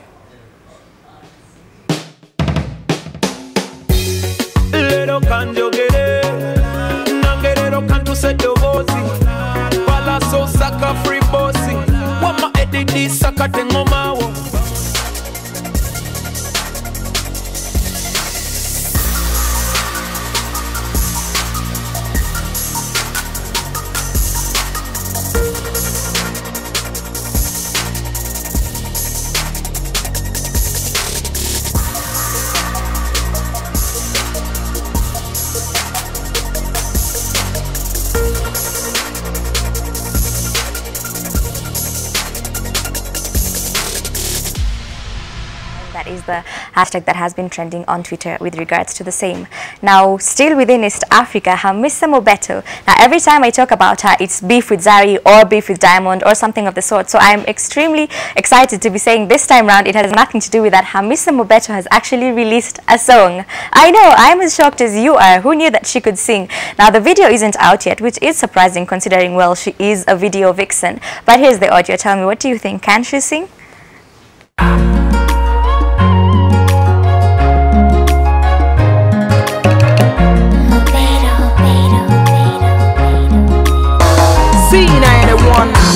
Kila nikiamka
Thank you for staying with NTV Today. My name is Gladys Gachanja and this is your 1 p.m. update. Now, MPs from Naivasha and Gilgil have challenged Kirinyaga Governor Anne Waiguru to stop giving threats and instead name those she claims are involved in the NYS scandal. While launching the Huduma Mashinani project in Naivasha, MPs Jane Kihara and Martha Wangari said that the issuance of supplies from Nairobi is what has contributed to graft in the NYS. They have asked the government to grant constituencies that host NYS institutions the power of authority to incur expenses, AIE, in order to curb graft. Wanjiko Kibe of Gatundu North and Jessica Mbalu of Kibwezi East also challenged the governor to name the masterminds of the NYS Season 1 scandals and clear her name. Tunaunga rais wetu mkono kwa kupigana na ufisadi. Na ningemwambia dadangu Gavana Waiguru, kama anajua wale walichukua pesa ya NYS, awache kuthreaten, kutisha. Sema ni nani, ndio tujue ni nani. Tunasema wacha kila college, sababu NYS ni kitu mzuri. Tulikata budget yao na inasaidia watoto wetu, lakini wacha kila college ya NYS ipatiwe AIE yake ama authority to incur expenditure. Members of Parliament allied to Deputy President William Ruto have slammed the research released by Ipsos, whose results indicate that the Deputy President is the most corrupt leader in the country. The MPs say that the research is a scheme orchestrated by DP Ruto's competitors who are trying to malign his name ahead of the 2022 presidential election. Other leaders have called on the relevant security agencies to investigate the sponsor of that poll. Kevin Mutai with more. The recent poll released by Ipsos Kenya, ranking Deputy President William Ruto as the most corrupt leader in the country, has elicited a lot of reactions from various political leaders allied to DP Ruto. The leaders claim that the survey is a plot by certain individuals who are trying to block the DP's 2022 presidential ambition by linking him to corruption and thereby putting him in a negative light. For the last 6 months in this country, there has been a sustained smear campaign. There has been a sustained maligning of the name of the Deputy President of this country. Kila siku gazeti headline ni William Ruto hii, William Ruto hii, William Ruto hili. Wanataka kumpaka matope ili kwa uso ya taifa hii naibu wa rais aonekane yeye ni mtu anapenda ufisadi. The leaders claim the allegations may lead to ethnic tensions, calling on the National Cohesion Integration Commission and the Directorate of Criminal Investigations to compel the pollster to reveal the sponsor of the survey. It's a problem. Why do we today another one, today another one, today another one? What is it? And what is Ipsos? Kwani Ipsos aliuliza nani maswali? Ati walifanya research ya nani? Hao kuja hakuna mtu hapa aliuliza, hata ukiuliza hii watu hakuna mtu aliuliza swali na Ipsos. Kwa hivyo aliuliza nani? Kwa nini wanalipwa? Alafu anaanza kusema maneno ambayo ati wanataka kuharibia. The leaders, however, maintain that despite all what they claim are political gimmicks, their resolve and agenda will not be detracted. Sisi kama wafuasi wake, sisi kama wajumbe, sisi kama viongozi, tuko na yeye sako kwa bako mpaka aingie katika ikulu. The Deputy President yesterday called on his competitors to be ready to face him at the ballot. Kevin Mutai, NTV. Over 4,000 immigrants without legal documents will undergo fresh verification beginning tonight with an aim of arresting and deporting those who are in the country illegally. Interior CS Fred Matiang'i says police officers in all police stations have been given a document from the ministry which lists those in the country illegally. Now, the CS says that so far 60 illegal immigrants have been deported and the operation that kicks off tonight will take 3 months. Completed it? The answer is no. Have we done everything we need to do? The answer is no. And the verification of the travel, of the work permits that we did the other day is a classic example. That we have, at the end of the exercise, we discovered that we had about 3,815 people who are supposed to be in our records as work permit holders, but they did not turn up to verify their work permits, and they are not known where they are. So there are about 4,000 people somewhere in this country. Probably, not probably actually, I am sure many more others whom we do not know what they are doing in our country, engaged in crime. Do we need to lie to each other? Over 200 pupils of Irari Primary School in Makimambere South Sub-County risk not opening school next week after 2 families invaded the institution and settled in 2 classrooms, claiming ownership of the 20 acres of land the school sits on. Irari Primary School in Mbeere South has unlikely visitors.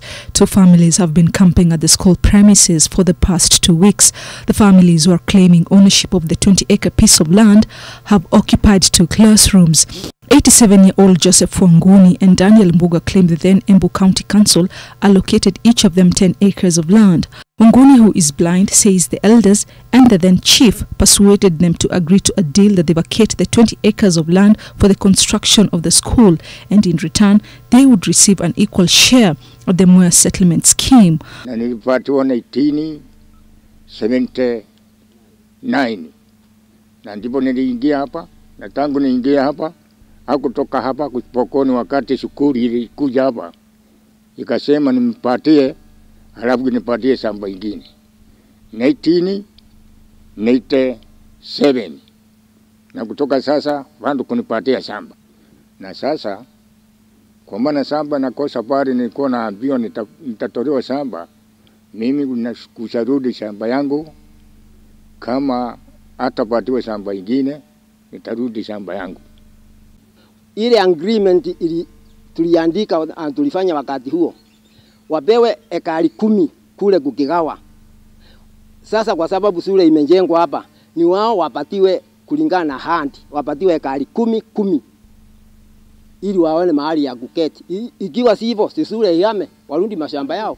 According to area leaders, the crisis at the school is a clear indication that the subdivision and allocation of the Mwea settlement scheme was fraudulent. Lakini sasa inakuwa kwamba wakati sasa serikali ilianza kugawa, ilimsahau. Hili ni thibitisho. This is a good sign ya kwamba whatever happened, hakuna public vetting ilifanywa, kwa sababu kama ule utaratibu wa kawaida ambao wa serikali unafanyika ulifuatwa wakati wa kugawa lile shamba la Mwea settlement scheme, huyu mzee angesaulika. The school management says it is in the process of finding a solution with the education stakeholders in the area before schools open next week. There is no doubt the 20 acres of land belongs to Bwana Joseph and Bwana Mbugu. Tungeomba ya kwamba viongozi tujukumike. Sisi kama bond tuko pamoja kushirikiana na viongozi wote, na tumekuwa tukijaribu kuwafikia mahali popote walipo. The families have however vowed to stay put at the school until a solution is found. Education stakeholders and the Mbeere South Sub-County MP Geoffrey Kingangi say they have set plans to improve education standards after the constituency recorded the poorest performance in the region for the past 5 years. While addressing a meeting of parents and education stakeholders in the Sub-County, the MP disbursed 7.6 million shillings for both development and bursary for the needy students. The constituency has the largest number of schools in the county, and its poor performance has been attributed to negligence by parents who have ventured into miraa farming and alcoholism. Teachers present also complained that parents are not playing their part in shaping their children's morals. 80% of the funds are to be used to reshape the educational standards in the Sub-County. Watoto wetu wamepoteza morals zao zimeenda chini sana. Wakitoka shule kukutana na wao, wanatembea kila mtu ni kama ameshikilia watu wa bodaboda, wako na relationships na watu wa bodaboda na wanafunzi wenzao, na hii inafanya hatuwezi perform vizuri kwa masomo. Praful Kumar, a businessman accused of offering a 5 million shilling bribe to Nairobi Governor Mike Sonko, has today been released on a 1 million shilling bond. Mombasa Senior Principal Magistrate Henry Nyakwebe said prosecution failed to provide compelling reasons to deny the suspect bond. Kumar, who offered the bribe in exchange for an approval for the construction of his hotel in Gigiri, Nairobi, was remanded at Port Police Station. Kumar denied offering the bribe to the governor. The suspect is reported to have committed the offence on August 20th at Kanamai in Kikambala, Kilifi County.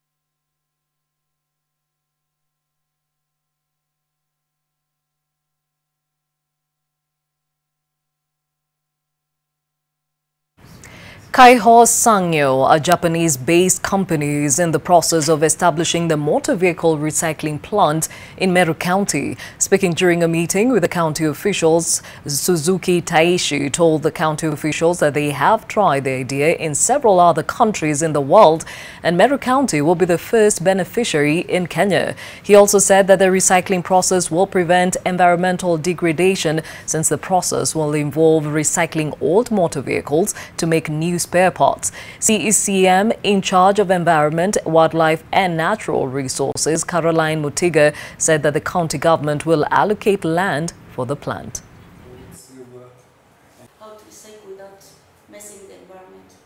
So something will be the tech-back scheme.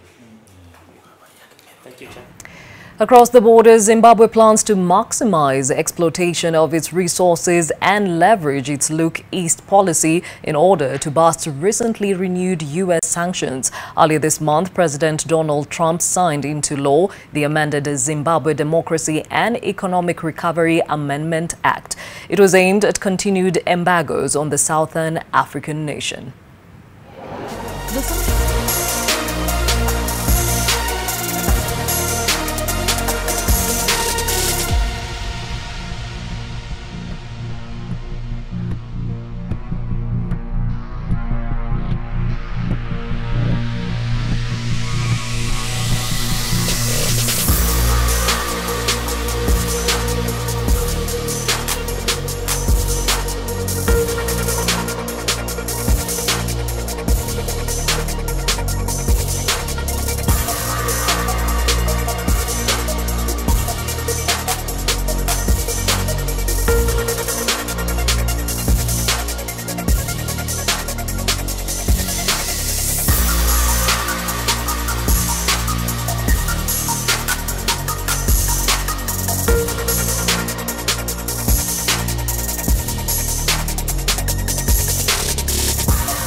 under-17 football team Junior Stars coach Michael Amenga believes that the team can build up from their participation at the Africa Under-17 Cup of Nations, which was also the Sekafa region qualifying tournament, after arriving back into the country from Tanzania early morning.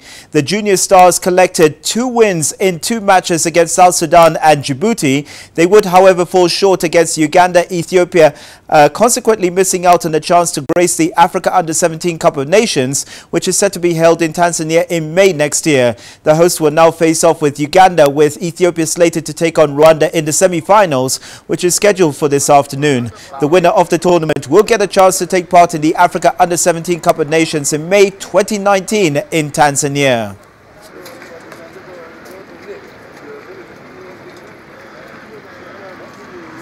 We gained some experience. Unfortunately, we didn't achieve the result we expected, but we are going to review and see what we can do for the future. Imekuwa fiti, tumeget exposed, tumelearn vitu mingi sana. As much as tujapata hiyo result kwa tunataka, tuna expect, but mimi appreciate sana. Nimekata leo lakini ezikata kila siku. The Safaricom Athletic Series moves to Elgeyo Marakwet County on Saturday for the 8th E10 road race. Now, among the participants confirmed are the defending champion Joram Lumbasi, the KICC half marathon winner Joan Chilimo, and Berlin half marathon runners-up Edith Chilimo, who's also the defending champion in the women's category. The 10-kilometer road race will be flagged off at Bugar, which is located between the Eldoret Kapsawar Road, with the finish at the E10 grounds. Next month, the series will head to Mombasa for the Mombasa International Marathon, and that will be followed by the Isaiah Kiplagat Memorial in Dalat Gar Cross Country and the Madoka Marathons in October.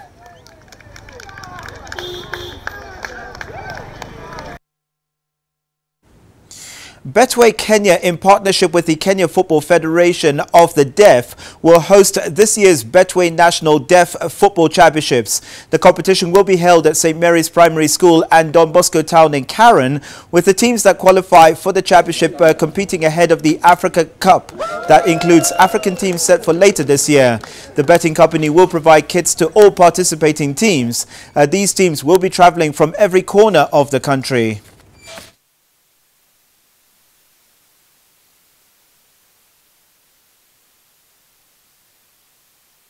We also have the kind support of the Kenya Football Federation, FKF, who are here today also scouting for talent. Betway is here not just to provide entertainment in sports, but also to support local initiatives. Kenya is a very well-known country for sports, both team and athletics, and we're just here to be part of that story and to grow and let the teams know they're being supported and to put us on the world map. This shows the hope and the restoration of the game across the country to all levels, because Betway taking this initiative to sponsor this kind of championship is really motivating for us as a federation, and it's also a goal that we always would like to see as a federation, because talent doesn't have boundaries.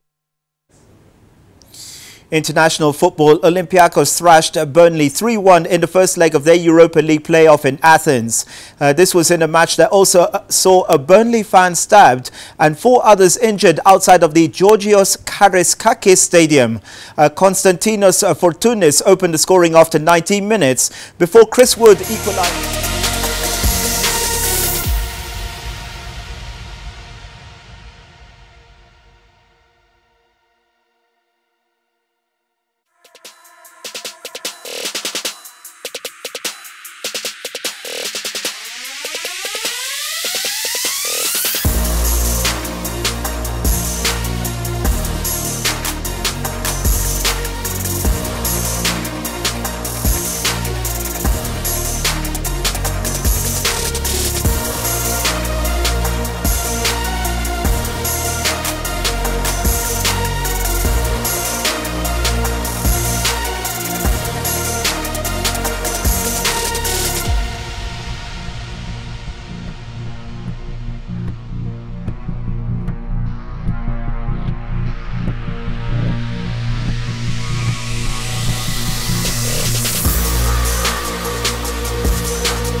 he won those 2 titles in 2005, 2006. He used to come to Kenya every year at the end of the year for a holiday in Malindi, and that was because of his then manager Flavio Briatore, who owns a property there. It was called Lion in the Sun, and he also owns the Billionaires Club down at Malindi. So there's a fact for you. There we go. Now I know something else, and hopefully that he will make Kenya his home. Who knows? Thank you, Sean Cadavillas, with the latest in the sporting world. NTV Sasa starts right after this. Thank you for your company on NTV Today. My name is Gladys Gachanja.